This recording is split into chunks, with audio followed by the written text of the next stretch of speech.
Special thanks to our friends at this company who were nice enough to send us this glass pickle jar. This is wet and dry separation. You just flip it over and you can switch between wet or dry pickles. It's 1450 milliliters. A lot of little useful info here on the side. Same picture there, and just the product performance there. There's the sticker. Let's open this up, see what we have here. Great for olives, great for pickles. That's it for the box. So this is the glass pickle jar separator. Very, very cool. So literally be able to like put your pickles in here, and you know, if you put it this way, all the fluid and the pickles would be in here. But if you flipped it this way, the juice would drain out to the bottom and your pickles would be dry. So you can of course twist these off to get whichever one you may want. Let me show you how it works with some pickles right here. All right, so now we have our pickle jar as well as some pickles. We're going to put these pickles into this jar, which in this way will separate the juice down here and leave the pickles up here with no juice in it.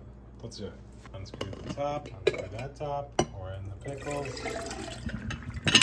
You see, it's all drained down to the bottom, and so the pickles are in the top, completely dry. Put your lid on, then we can flip it upside down. And now they're all back together. So I'll essentially do it. This pickle jar. Thanks again to this company who was nice enough to send it to me. Thank you all for watching this demonstration. We'll see you in the next one. Deuces.